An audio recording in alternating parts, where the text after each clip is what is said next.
था उसकी कई बातों को हम लोगों ने पूरा कर लिया।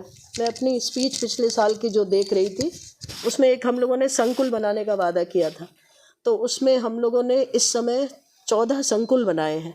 संकुल का अर्थ है कि एक कॉलेज के अंदर जो उधर के जो थोड़े कमज़ोर कॉलेज हैं और एक जो थोड़ा सा अच्छा है जिसका सुविधा संपन्न है, उसके अंडर में हम लोगों ने 15, 14, 13, 12 जो उस एरिया के आते हैं उनको वहाँ दे दिया है। और जो संकुल है उनकी ट्रेनिंग हम करते हैं और वहाँ से फिल्टर होकर ट्रेनिंग नीचे जाती है। ये एक बड़ा काम था जो हो गया है। दूसरा जो बड़ा काम था जी, 14 संकुल हैं। ये स्पोर्ट्स वाले संकुल के अतिरिक्त है ये। हाँ, ये स्पोर्ट्स का तो दूसरा है, ये एकेडमिक संकुल है।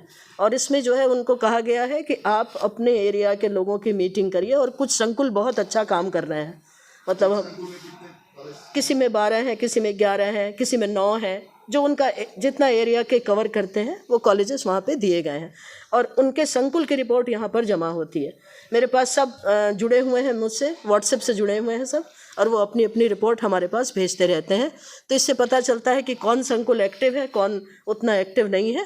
तो फिर जो ज़्यादा एक्टिव नहीं है उसको फिर मैं बात करती हूँ उनसे कि एक्टिव होइए। और इसके इंचार्ज मैंने अरविंद नेत्र पांडे जी को बनाया है। समय समय पर उनके साथ भी लोगों की गोष्ठियाँ होती रहती हैं। तो एक ये काम है जो कि एकदम अच्छी तरह से हो गया है। दूसरा काम मैंने वादा किया था कुछ कोर्सेज़ खोलने का। कोर्सेज़ खोलने में भी मुझे सफलता मिली है। MSc हॉर्टिकल्चर हमने खोल दिया है और ईश्वर की कृपा से जैसे ही खुला वैसे ही सीट्स फुल हो गई। टीचर्स भी उनके नियुक्त हो गए हैं और वो क्लासेस चल रहे हैं अच्छी तरह से। जी हाँ, कैंपस में हमने MSc फिज़िक्स के लिए कहा था, MSc मैथमेटिक्स के लिए कहा था। हमने वॉक इन इंटरव्यू किया और वॉक इन इंटरव्यू में हमको NFS हो गया मैथमेटिक्स में, कोई नहीं सिलेक्ट हुआ। और हमको अच्छे टीचर्स बलिया में नहीं मिल पा रहे हैं, ये हमारे लिए बहुत बड़ी समस्या है। अभी फिज़िक्स के लिए हमने एक तय कर लिया है। अभी तो TD कॉलेज के सुजीत जी हेल्प कर रहे थे हम लोग को, वो अभी भी आगे भी हेल्प करेंगे। और जो इसमें एक टीचर भी फिज़िक्स में मिल गया है जो 1 फरवरी से ज्वाइन करेगा।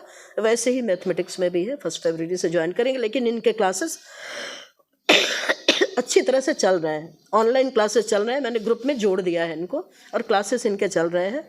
इन्होंने बुक्स की डिमांड की थी मैथमेटिक्स की, मैंने अपने पास से उनको 70,000 से ज़्यादा की बुक्स मैंने खुद डोनेट कर दी है और वो पढ़ रहे हैं बच्चे। आगे भी मैंने लिस्ट मांगी है, एग्रीकल्चर के भी बच्चों ने दिया है, वो भी मैं डोनेट कर दूंगी। और ये जितने 1.5 लाख 2 लाख की जितने बुक्स चाहिए उसको कोई प्रॉब्लम नहीं है, मैं उनको डोनेट कर दूंगी, दिक्कत और कर रही हूँ और आगे भी करूँगी। तीसरी बात जो PG डिप्लोमा की थी, PG डिप्लोमा 5 थे। 5 डिप्लोमा में टूरिज़्म था, जर्नलिज्म एंड मास कम्युनिकेशन था, योगा एंड नेचुरोपैथी था, DST था और साथ में पर्ल कल्चर था। तो पर्ल कल्चर में ये हुआ कि पर्ल कल्चर में स्टूडेंट्स तो आए लेकिन वो मेटेरियलाइज नहीं हुआ, लेकिन हमने उसको बंद नहीं किया है। अगले साल शायद वो अच्छी तरह से चले। और टूरिज़्म में भी किसी में 1 स्टूडेंट, किसी में 2 स्टूडेंट, लेकिन टीचर्स मैंने सब में नियुक्त किए हुए हैं। और वो टीचर्स वो 1 स्टूडेंट के लिए ही सही लेकिन वो पढ़ाएंगे ताकि डिप्लोमा अगली बार लोगों के पास ये संदेश जाए कि यहाँ पे चल रहा है। और मैं बहुत सीरियस हूँ डिप्लोमा को लेकर, उस कार्य को हर हालत में करूँगी।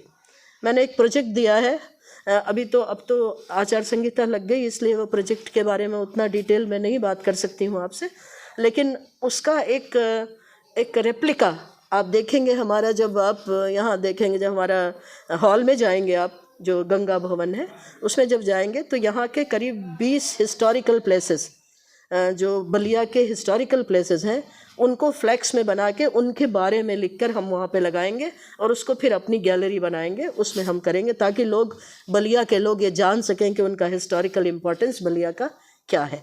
और ये हमारा टूरिज़्म डिपार्टमेंट कर रहा है और इसको हम बहुत बहुत सीरियसली इसको ले रहे हैं और आगे भी इस कार्य को पूरी अच्छी तरह से करेंगे।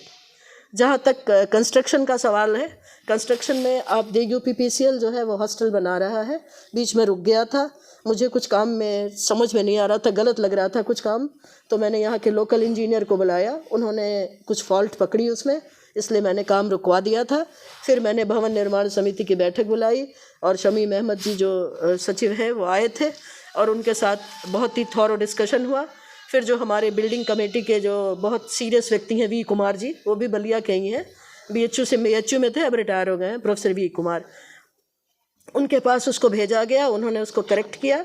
अब वो कार्य जल्दी से जल्दी शुरू हो जाएगा, लेकिन शर्त यही है कि वो नियमानुसार अच्छी तरह से कार्य हो, क्योंकि यहाँ दिक्कत है। यहाँ पर सॉइल टेस्टिंग को लेके प्रॉब्लम हुई, और सॉइल टेस्टिंग जो पहली बार सॉइल टेस्टिंग हुई थी, जो PWD का जो था प्रोजेक्ट था, जो ज़्यादा 262 करोड़ रुपए का प्रोजेक्ट था, जिसमें पहले 92 करोड़ हमको फर्स्ट फेज़ में मिला था और 15 करोड़ रिलीज़ भी हो गया था। वो पैसा भी हम लोगों ने दे दिया था, PWD को तुरंत दे देना होता है, तो वो पैसा वहाँ पे गया, 15 करोड़ मिला था इनिशियल स्टेज पर। लेकिन फिर यहाँ पर जब पानी भरा, 4 से 5 फीट पानी, आप लोग जानते हैं कैंपस में करीब 3-4 महीने से हम लोग बहुत परेशान थे पानी को लेकर, और कैंपस में नाव चली, ये समझ लीजिए, मतलब ऐसा दुखद था। मैंने प्रतिज्ञा की थी कि मैं कैंपस छोड़ के नहीं जाऊंगी चाहे कुछ हो जाए, और गई भी नहीं। लेकिन मैंने उस कष्ट को झेला है यहाँ पर, किस तरह से हमारे रजिस्ट्रार के पूरा उनको इन्फेक्शन हो गया था पैर में, सब पानी, नाव के बगल में सांप चलते थे, तो ये सब चीज़ें सब हम लोगों ने यहाँ पर झेली हैं। लेकिन हार नहीं, किसी हालत में नहीं मानूंगी हार, हर हालत में कार्य होगा। और अब मुझे लग रहा है PWD वाले भी थोड़ा सा चेंज उन्होंने किया है, कुछ और बढ़ाया है उन्होंने, ऊंचाई उसकी बढ़ाई है, और दे आर प्लानिंग समथिंग। अब वो फाइनल उनका अभी तक हुआ नहीं है, जब फाइनल हो जाएगा तो मेरी समझ से वो कार्य भी जल्दी से जल्दी आरंभ हो जाएगा। हमारे पास जो सबसे बड़ी प्रॉब्लम है वो बिल्डिंग की है।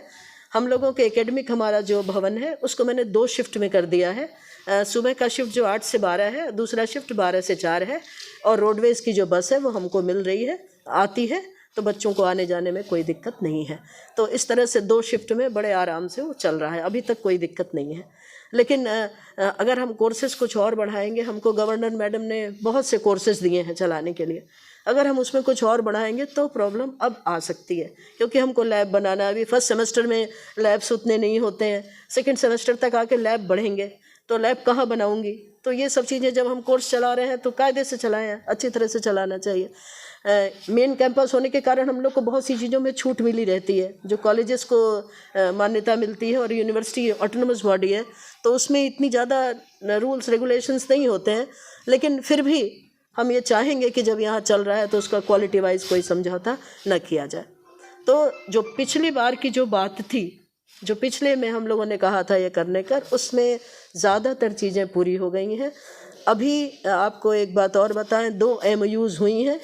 एक MOU जो मेमोरेंडम ऑफ अंडरस्टैंडिंग हुआ था, इन्हीं से प्रोफेसर RC श्रीवास्तव के साथ हुआ है, और एक IIPR के साथ हुआ है, Indian institute of pulse researches Kanpur का, और उनका भी हुआ है IIPR का, और वो दलहन के क्षेत्र में काम कर रहे हैं, और वो उनके यहाँ से जो बीज है, हम यहाँ पर जो किसान हैं हमारे, उनको हम लोग देने की योजना बना रहे हैं।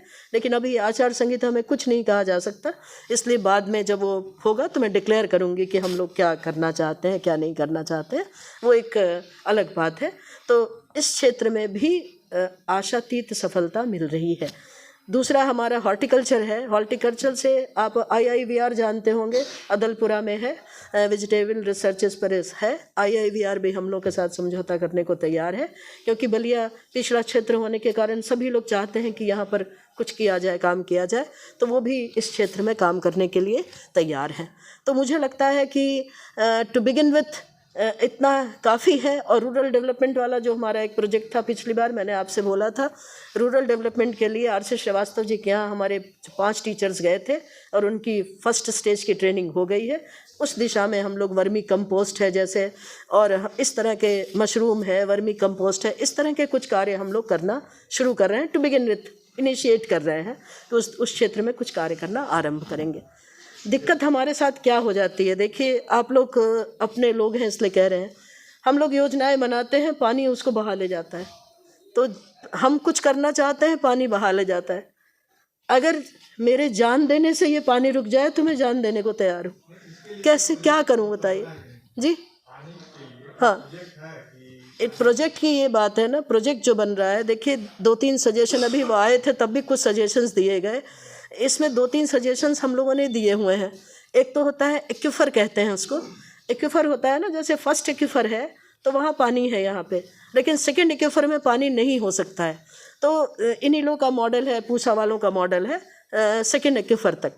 तो थोड़ा दूर दूर बैठिएगा प्लीज़, थोड़ा फॉलो कीजिएगा। सीडीओ भी आए थे, सब लोग आए थे, तो उन लोगों ने मेरी इस बात को सुना कि सेकेंड एक्वीफर तक अगर चला जाए पानी, नीचे चला जाए पाइप, तो पानी को हम नीचे कर देंगे अगर, तो नीचे में भी पानी हो जाएगा, एक फ़ायदा वहाँ पे होगा और दूसरा फ़ायदा हमारे कैंपस का पानी।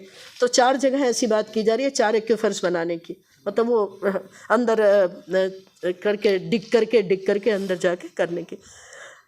दिक्कत यहाँ पे जानते हैं क्या है, यहाँ मान ली मैंने सोचा था पहले कि इसको साफ़ करेंगे और सिल्ट निकाल देंगे, तो सिल्ट निकालने से थोड़ा गहराई बढ़ेगी, लेकिन यहाँ गहराई नहीं बढ़ेगी।